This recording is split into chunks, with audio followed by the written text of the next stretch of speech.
Welcome to this episode of Philanthropy United. We are so thrilled to have with us FuelEd, which is a nonprofit organization.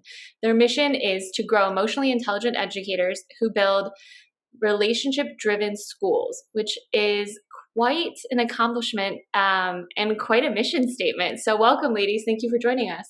Thank you for having us. It's wonderful to be here. So great to be here. So tell us, how did you guys get started? Great question, Jessica. So FuelEd was founded officially in 2012. The backstory before I incorporated the organization was really my professional aim was to be a therapist. And so I was always drawn to people and relationships and just the process of helping folks understand their own inner worlds and just the powerful nature of going on that journey. But really that my whole professional aim changed when I had an amazing opportunity to work with the professor on his book called The Social Neuroscience of Education by Dr. Lou Cozolino. And this book essentially explored the science behind why is it that relationships drive learning, but really applied to a school setting. So really, why was it that the best teachers, the best schools, the best school leaders, time and time again, put relationships at the center? What's really the brain chemistry behind why relationships are inextricably linked to learning?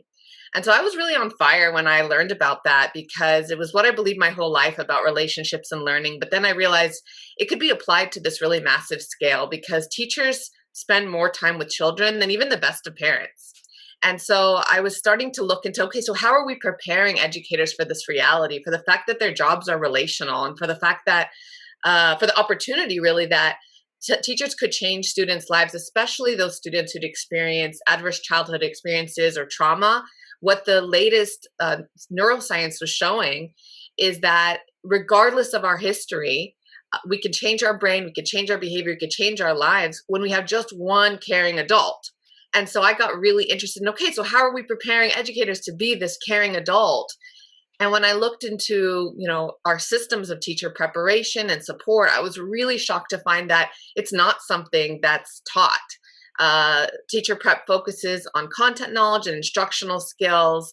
And even today, as social emotional learning for children is picking up and teachers are beginning to figure out how can I develop kiddos in this different way, their training predominantly, it doesn't focus on the person of the educator, their own social and emotional skills, their own ability to build relationships, and even their own trauma that they've experienced, which directly impacts the relationships that they build.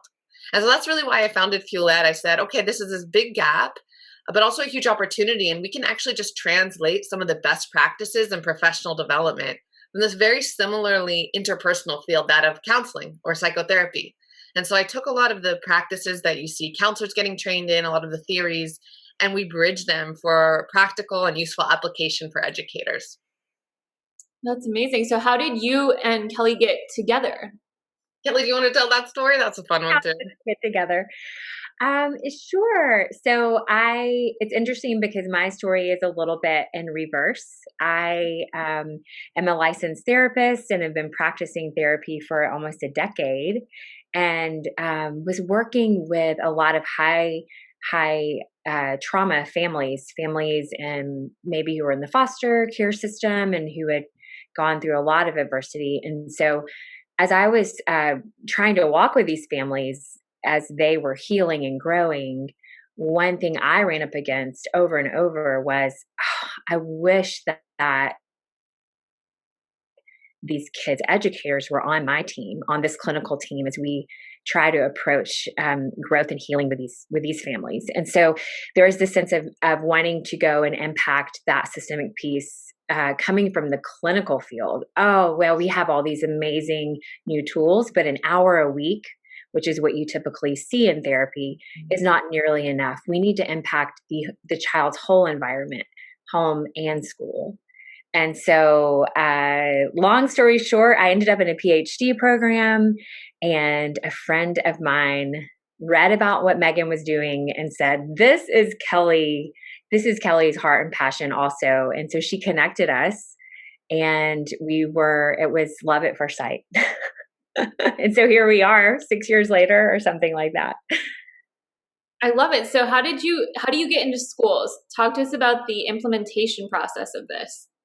Yeah, that's a great question. So we partner with predominantly district leaders as well as school leaders, because that's a really not only important entry point to kind of get on their radar and provide the professional development we provide, but because we believe that administrators, leadership of the education system is hugely important to this equation.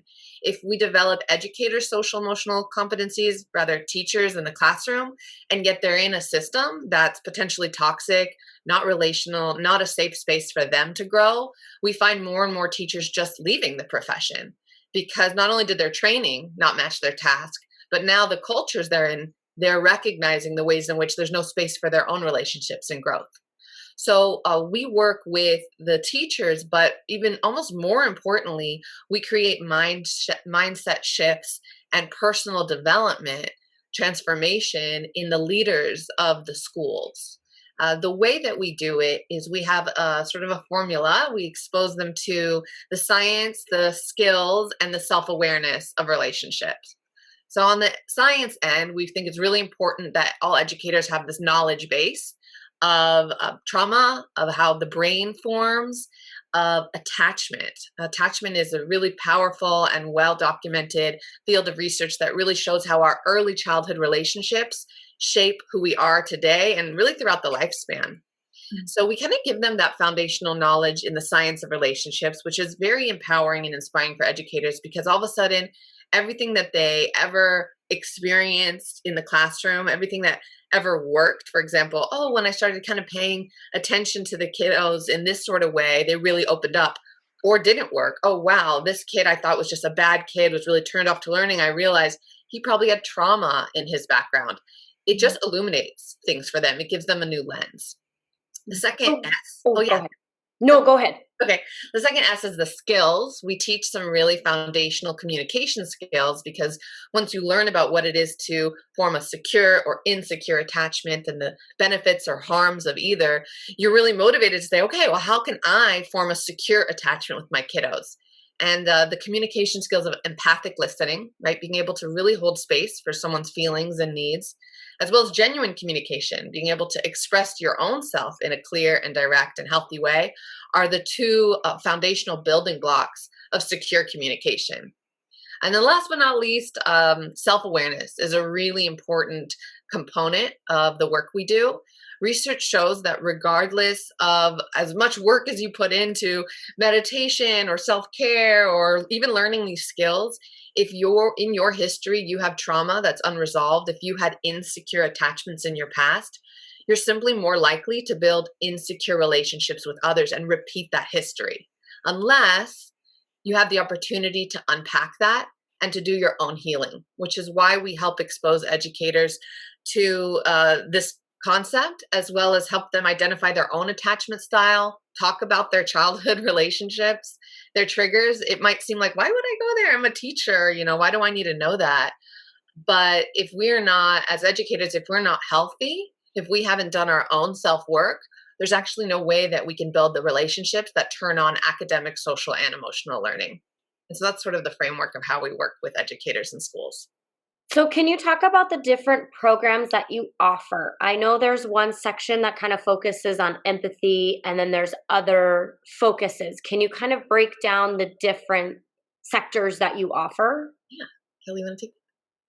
Sure. So we do offer shorter programs, which is probably what you saw, such as Empathy School. And that's really unpacking this really, really powerful, high impact, simple tool of learning how to mirror others as they experience their life in the world. And then we actually would love to just highlight kind of our special flagship baby this year as we've moved online, called the Whole Educator Collective. And this is a more intensive training that will really explore in depth all of what Megan was just unpacking, right? The science, the skills, and the self-awareness, sort of all in tandem and integrated with one another. And so when our educators go through that training, they're going to come off the other side understanding their own attachment style, their own attachment story and history, and hopefully also growing compassion for themselves that they then turn outward right, onto their colleagues, their students, and actually, right, their spouses and their own children. A lot of educators tell us that, wow, this was an opportunity for me to really think about my relationship with my spouse or my oldest kid who I've been fighting with every day. And that I just want to say something about that. I'm married to an educator, 21-year veteran educator, and so I'm very invested on multiple levels in education. And when he has interacted with FuelEd's programming, his comment is, "What's really cool is that you really are caring for the teacher. This isn't about getting the teacher to do something differently this year, to try a new program. Even though there are results in the classroom and there are mindset shifts that have a huge impact, the heart of what we're doing is to actually grow and accelerate the development of the whole teacher." And that, for my husband, he's reflected back to me, that helps me to feel seen, because so often teachers they feel overlooked in the system. That was going to be my next question, is that you've built out this amazing curriculum that's going to help these educators, but educators are underpaid, they are overworked, and the expectations are incredibly high. And now we've given them a whole new thing that we're expecting them to go and embark and commit themselves to. So I think for me, if I were a teacher and now my school has said, hey, there's this resource, do I have to do it, right? Because I'm already really busy and I'm exhausted. And they're probably a mom. Yes, lots are. And then B, if it's not required, how am I incentivizing that teacher to do, like, you know what I mean? Take those first couple of steps, because I think it is amazing that you are giving that support. I've read the book Attached, so I do understand attachment styles and how that really impacts. I read it in the dating sense, right? Of being able to catch how different people interact and understanding and unpacking that. So understanding these facets in any capacity is so helpful.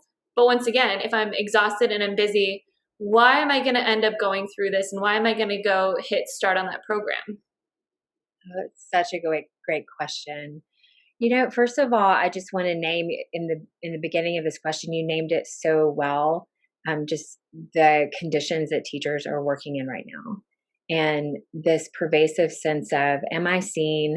Does what I do matter? Is it appreciated, or am I just going to face more criticism, being torn down, or just being worn down by the field, by the relational demands and the high demands of the profession?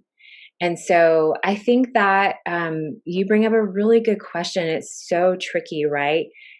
Because we've really worked in a few different models. There are some schools that kind of say we're doing this, and maybe it's somewhat implied that it's required. And I think what we would find there is that teachers will say, this isn't what I expected, and I was pleasantly surprised.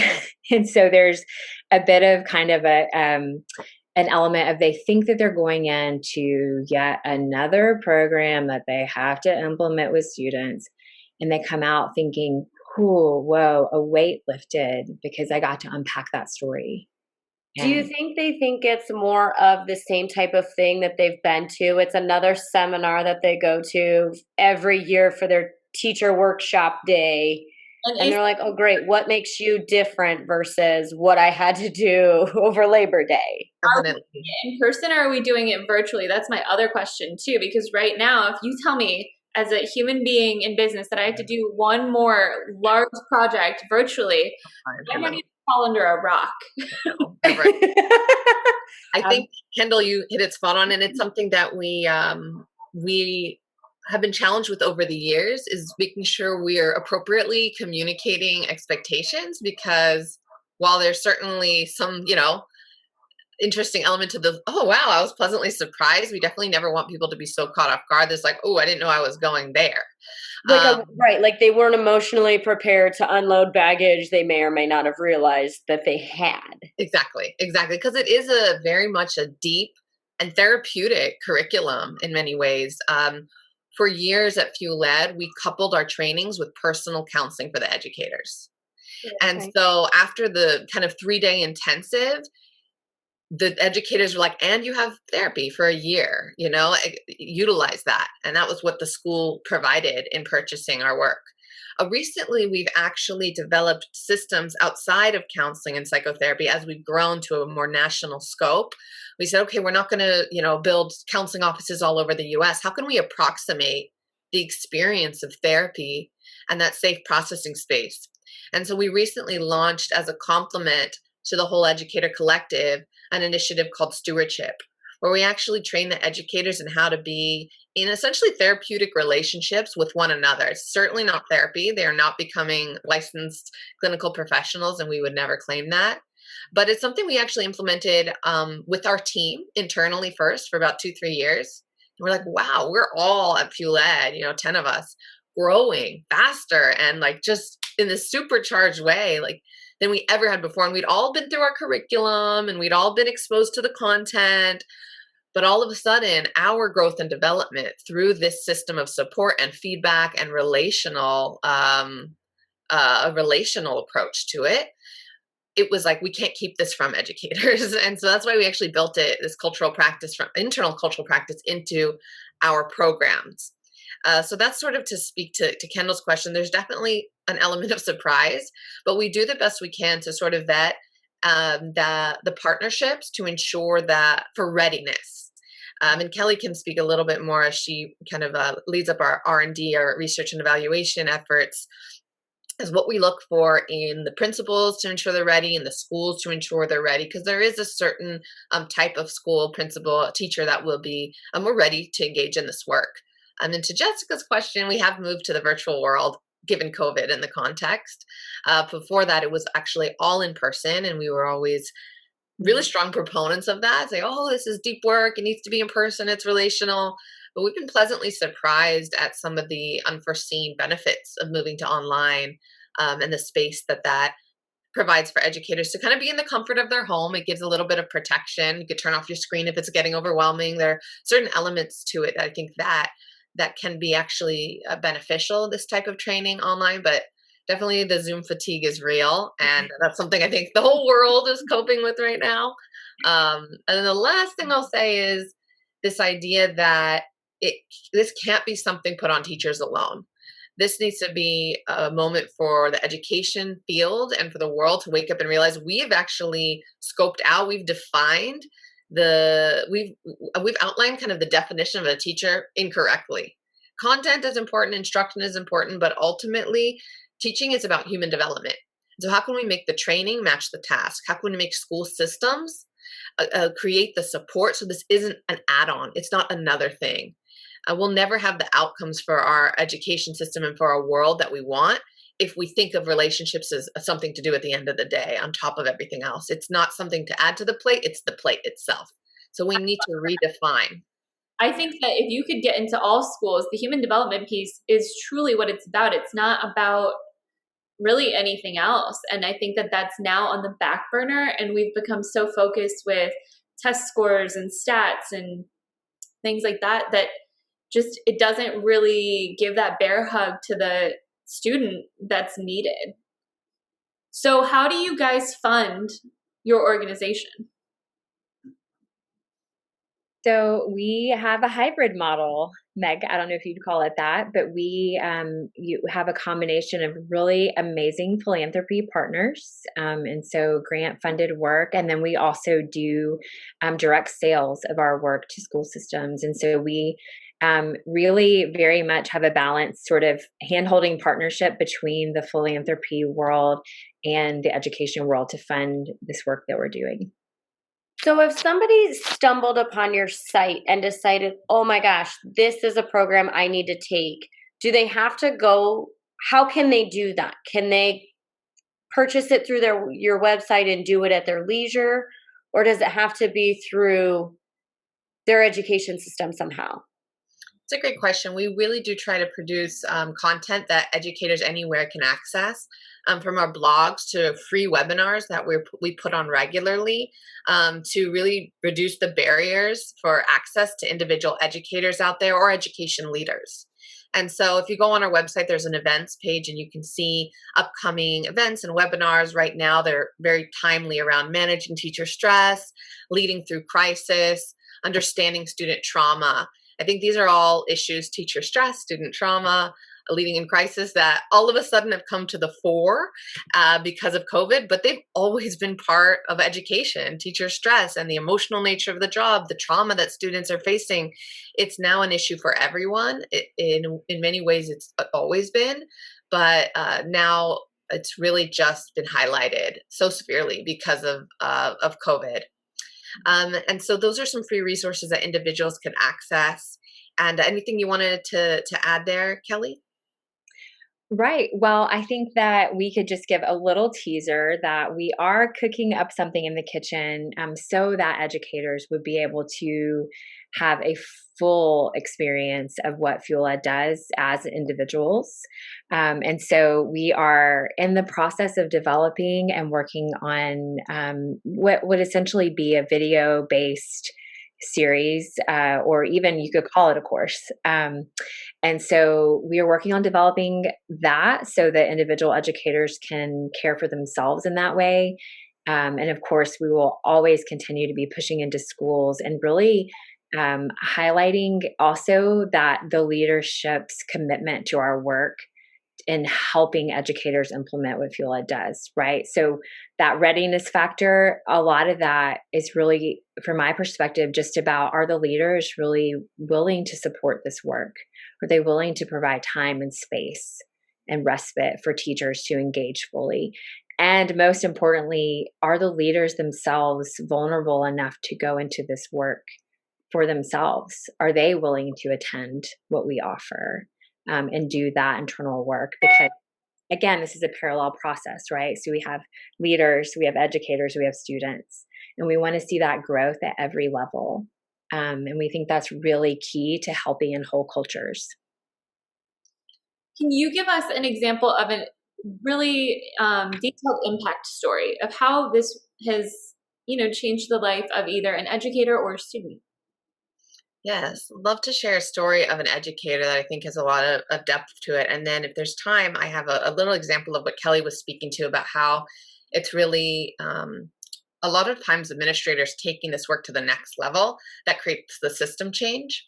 But this fabulous teacher who I know and love named Destiny, she became a teacher so she could inspire and support students facing adversity. And so when we first met her, she would always be, she let us know she really used the tools to handle student discipline in the way that most teachers do, and the tools that they're given. The student acts out, she's going to call them out. Student picks a fight, she's going to write them up. Student throws a chair, she's going to suspend them. Now let's just say a lot of her kids were getting suspended. So now let's rewind to Destiny's early life. Destiny grew up poor and homeless with a mother who was a drug addict and a father who was incarcerated. When she was 12, her mom lost her rights to her kids, and so Destiny was put up for adoption. That same year, Destiny's mother died from an overdose of cocaine, and 6 months later, her stepfather was murdered. Oh my gosh. Yeah, a lot. So like many of the students, sorry? And she was 12 when all this happened. She was 12 when all of that happened in her early life. Yeah. And so like a lot of the students in her classroom, Destiny grew up with a brother who was constantly being suspended. So he'd throw a chair, he'd curse out teachers, and it was really the only way that he knew how to deal with all that pain. Suspended enough times, he got expelled. Once expelled, kids are actually statistically more likely to drop out. And once they drop out, they're 8 times more likely to go to prison. Destiny's brother, at this point in time, has now been in and out of jail for the last 12 years with young kids at home who are now basically experiencing the very same trauma, that intergenerational trauma that Destiny and her brother experienced as children. And so it was really only when Destiny went through FuelEd that all of this hit her. She became a teacher to change lives, but the way that she'd been relating to her students was actually more likely to ensure that their lives and the lives of their future children stayed exactly the same. And so from there on out, Destiny completely changed her approach to students. She used her new tools and skills from FuelEd And she began to see students' challenging behavior differently. She began to consider, what is the student going through? What are they needing? Let me figure out what's triggering the student and look under the surface. And more so, if I'm this upset, what's triggering me? She had that new schema to use to understand herself and her students. And so throughout that year, Destiny really used her personal counseling provided by FuelEd to explore her story, her triggers, her trauma in the very first time in her adult life. Think about all that trauma she was carrying around. And it was her very first time that she'd ever had the chance to unpack it. And so she started. And how old was she when she went through your course? She was probably in her 20s. Okay. Yeah. Late 20s, I would say. And so she grew this new reflective capacity. Whenever her buttons were pushed, she could really notice that burning sensation inside. And instead of reacting, she could pause and ask herself, what's going on with me? She began to be able to breathe, step away, be less defensive. And her colleagues even started noticing she's a lot less reactive. She's a lot less hot-headed, less emotional, less defensive. She really grew as a person. And as a result, growth blossomed all around her. So by the end of the year, she told us her team was operating in a way she'd never worked on a team before. The students loved being with them, and it really showed. They didn't miss a single day of school the entire year. Suspensions went way down. Test scores, which were previously dead last in the district, shot up to the highest in the state for those fifth grade students. So it's been over 5 years since Destiny experienced FuelEd. And today, Destiny is actually founding her own school called the Anchor School, a school that won't have suspensions, a school that will train teachers to unpack their own identities and their trauma, teach them the relationship skills they need, and a school that will prioritize emotionally safe classrooms and social emotional learning, not just for students, but for adults. So I think that story really demonstrates that through her experience, Destiny not only grew her own emotional intelligence and relationship skills, but now she's growing the field. That's incredible. And that honestly should be your guys' commercial. That's right. Great idea. Yeah, we think it's. Have you had her come back in during like a session to share her story herself and how this helped her? We've done some. We did a video, a small video, actually, kind of like a commercial that we show in our training. The last workshop is building a FuelEd school. Like, how do you take what you learned and now be like a field changer, basically? Because that's really our theory of change, our logic model, how we see things happening. The educators go through, they get transformed personally, but then they go on to really make really concrete, practical changes around them to change systems. And so we at FuelEd are now leaning even more into how can we be supportive of building a community, as well as giving them the necessary tools they need to be change makers in their environment, because that's the only way we really are going to build a movement around this, and that's what's needed. So we had her, we did record her story, and it was so moving as a little commercial for that workshop where we say, okay, now you're going to take what you learned and make a few plans for how you're going to implement this beyond your own personal growth and development, which is already enormous. But yeah, I think bringing her back to speak as almost like a panelist to the alumni community would be pretty amazing. We have a lot of. How did she find you guys? So Teach for America is actually how she found us. Teach for America has been a pretty neat partner for us. I think we have a lot of these stories of alumni change makers who happen to also be Teach for America educators. I think a lot of times Teach for America recruits for like really go-getter, almost like type A. I have a girlfriend who was one, and she's very much that description. So when they get this, it's like almost like they're screening for like that cognitive intelligence, like super smart IQ, and then we like give them the extra like EQ, emotional intelligence, horsepower, and then it's just like this magical thing that happens where they have the whole package. And so it was through a Teach for America partnership in Houston, where we actually were able to train leaders who are alumni of Teach for America. Okay. Very cool. Are you guys working with the KIPP schools as well? KIPP has been our partner historically as well. We've worked with KIPP in Austin and as well as KIPP in Houston, and then I think some other KIPP schools nationally too. Great. Well, we are out of time, but thank you both so much for helping us understand just what you guys are doing all across our nation. So necessary. And if you wouldn't mind giving everyone the information on how they can get involved, how they can donate, where they can find you guys, if they're an educator, think this would be a good fit, what they should do. Great. So you can find us at fueledschools.org. There you'll find a donate button, you'll find our blog, you'll find a list of all of our upcoming free events as well as a description of our program. And you can even send us an email from the webpage. So start there, and we would love to connect with really anyone listening who's interested. Thank you, ladies, so much. We appreciate your time tremendously. Thank you for what you do in all of the communities, because you're not just in one. Yeah, thanks for having us. This has been such a pleasure. Have a good day. Bye, guys. Bye. Thank you.